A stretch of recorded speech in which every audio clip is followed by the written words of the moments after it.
One of my favorite pieces of advice to give when we're talking about trying to foster a sense of intimacy. This is one of my favorite ones because I think it's universally applicable across the board, regardless of whether it's romantic or platonic. Okay, hi everybody. Thanks for coming back if you've been here before, or hi, welcome if you're new. My name is Mickey. I'm a therapist, and we talk about therapy things on this channel. And today, we're talking about intimacy, which is the thing that we have talked about a lot on this channel. Except that today we're talking about intimacy not related to sex. This is for a couple of reasons. First and foremost, because asexual people exist and are in very healthy and happy and intimate relationships, and so I want to talk about it for that reason. This one's for y'all, but also because there is, I think, a conflation that happens for folks about the word intimacy, just generally, that it must mean sex, which is not true. There are lots of ways that people have intimate relationships, both romantic and platonic, and so I want to talk about that today. And also, some ways to grow that and foster that in your relationships. So today we're going to go over what intimacy actually is, different types of intimacy, and then also, like I said, how to foster that and grow that in your relationship. So let's do that. Okay, so first and foremost, the question of what is intimacy anyways? I think a common question and a fair misunderstanding or confusion because our society, culture, whatever, tends to conflate the two like we talked about. And the truth is that you can be very intimate with folks while you're not boning. I think it's helpful actually to separate it into a couple of categories. First of which, obviously, is going to be sexual intimacy. That's the common one. But also physical intimacy. I think it's important to separate those two because physical does not mean sexual, right? And especially for asexual folks who are not repulsed by touch or are not sex repulsed, physical intimacy can still be a part of a relationship that is thriving and healthy if you want it to be. But also emotional intimacy. Obviously, I think that's very important as a therapist. I'm particularly interested in folks' emotional intimacy. That's going to include things about or things like being honest about your feelings, about sort of normal and mundane things, but also about big things, right? Especially as it relates to that hurt my feelings or that's a button for me, right? This can include things like disclosing our trauma history and things like that. It's kind of emotional intimacy is sort of a view behind the curtain, if you will. It's a helpful way to conceptualize it because we didn't really go over it. Because I forgot. Physical intimacy can include things like holding hands and cuddling, obviously, but also, in my opinion, just the understanding that you can be in one another's physical space is a form of physical intimacy. I also want to go over spiritual intimacy because I think it's relevant, not that I know that a lot of us are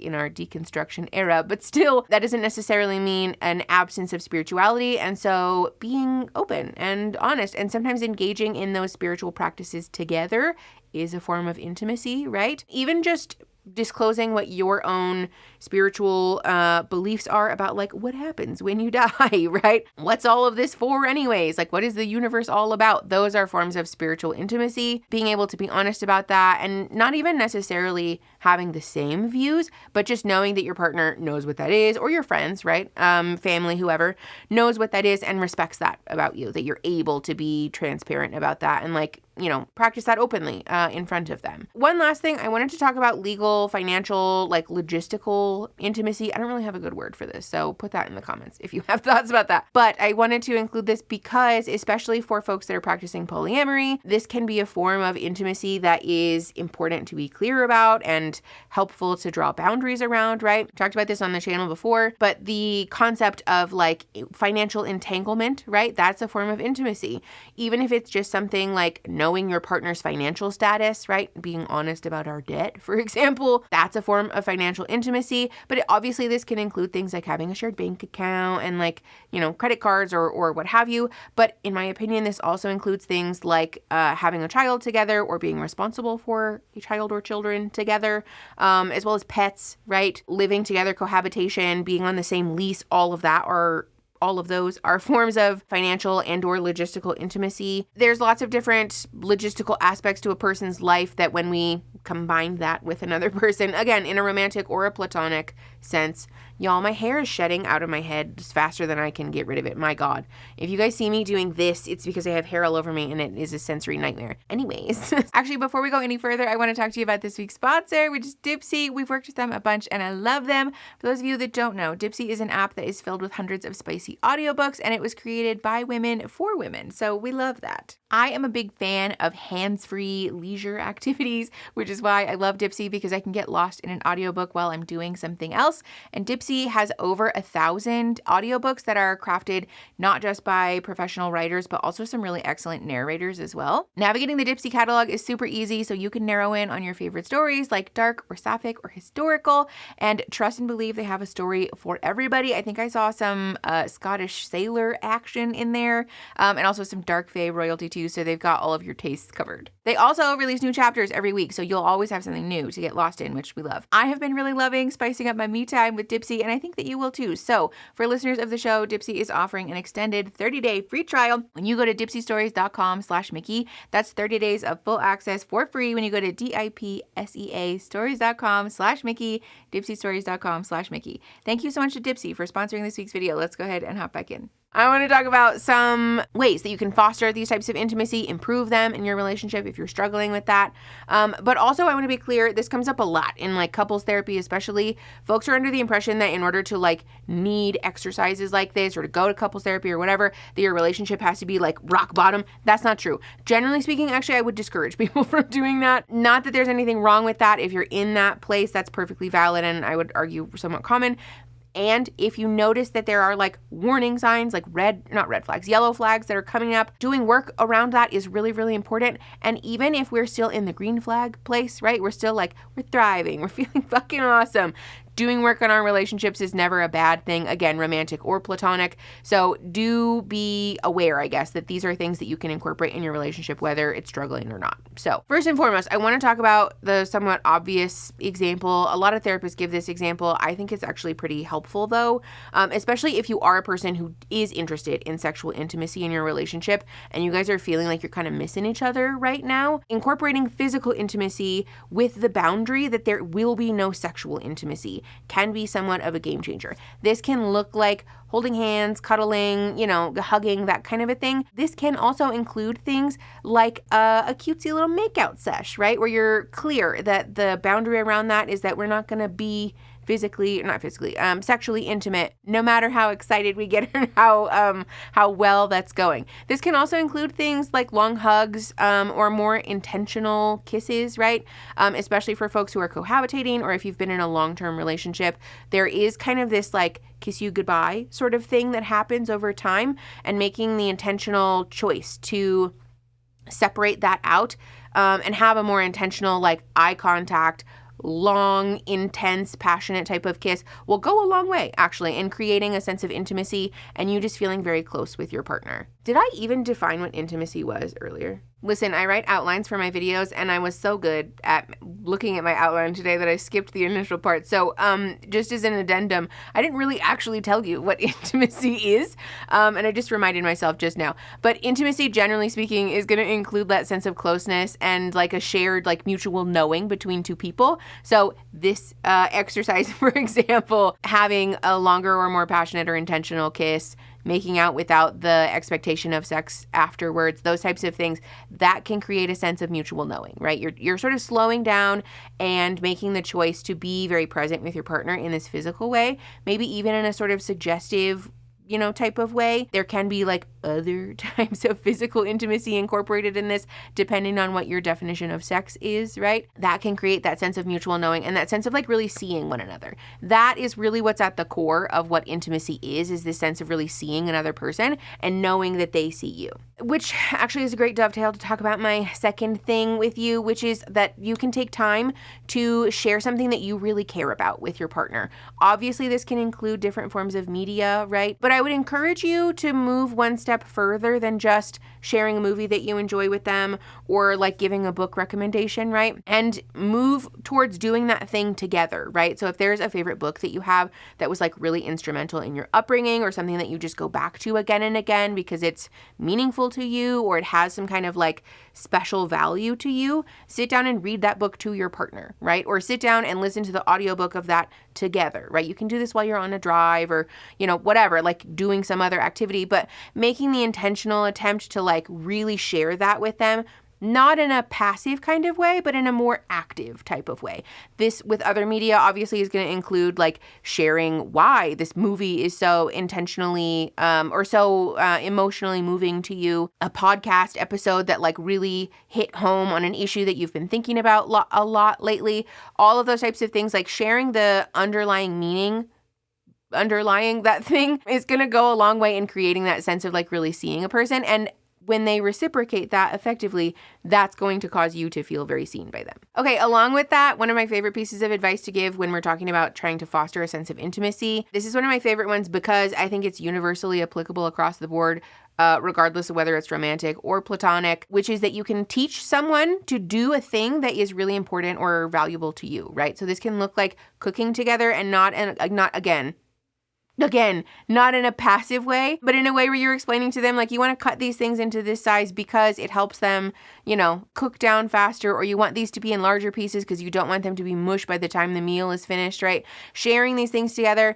Obviously, this is going to require a certain amount of time on your part. No one is going to cook a meal that or as fast as you normally would while you're, teaching and talking and those types of things. But that's kind of why this is so special, right? And this goes for other hobbies. So it's not just cooking. Obviously, you can do this with like other types of media. Again, like playing a video game together, watching a sports game, or playing a board game together, and really taking the time, especially like for things like sports or other like viewed things, to explain like, this is why that matters, or here's what's happening right now, or this is why these people are really upset right now, right? This can also look like having your partner help you choose certain aspects of a craft or something. If you're like a crocheter, for example, sitting down to make a thing that you both are excited to have a finished product of and helping them or having them help you either or.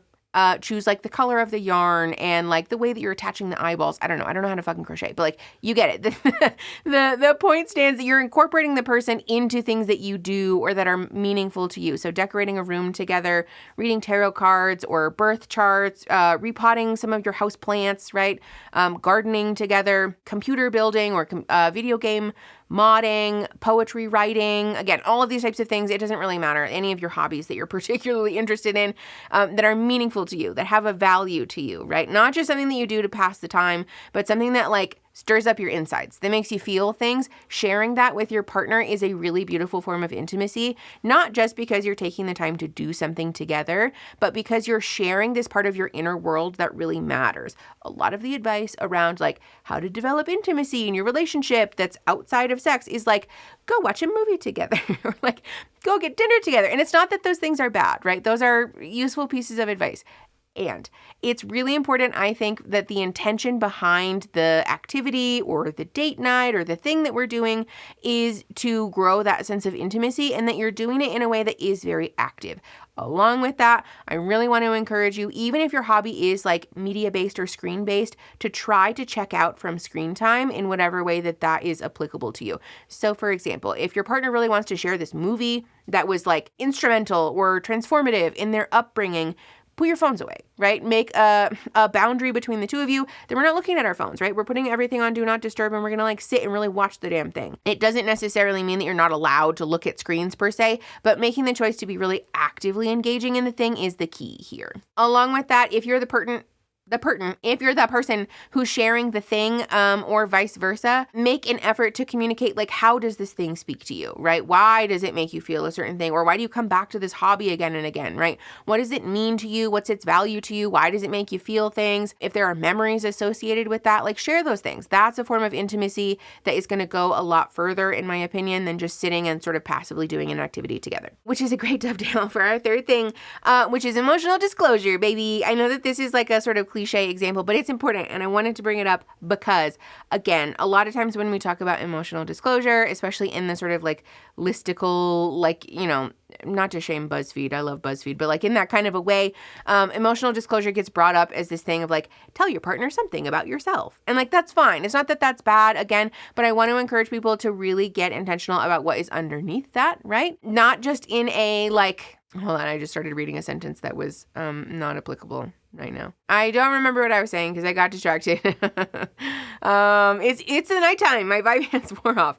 Anyways, sharing that emotional disclosure is going to be a really valuable thing, not just in a passive way, but in a very active way. And especially, incorporating tools if that's helpful to you, especially for those of us autistics that might struggle with like social engagements, right? Having a tool to help grease that interaction is really valuable. There are wonderful card games like We're Not Really Strangers, or like, I don't remember what it's called, like After Dark, like getting Let's Get Deep or something. If there's a card game or an implement that you can use to sort of move that conversation along, I think that's perfectly valuable and morally neutral. But also if it just organically comes up, right? Maybe there is a news headline or a thing that happened at work or something that happened at home or with family or whoever, a thing that you witnessed that made you feel a certain way, organically communicating about that, even if that's just while you're unpacking your day or while you're catching up with your friend, being like, what's new, right? Those types of things are going to go a long way in creating that sense of emotional intimacy. Because again, we're not just like talking surface level about like, well, you know, the weather, it's fine. We want to talk about the sort of like 1, 2, 3, 4 levels underneath that, right? Like really moving towards the vulnerable parts of our emotional disclosures. Okay, the last thing that I want to share with you is a little bit off the wall, but hear me out. I want to encourage you to do something embarrassing together. I know that this seems a little odd, but at the heart of this is creating an opportunity for you two to be vulnerable with one another.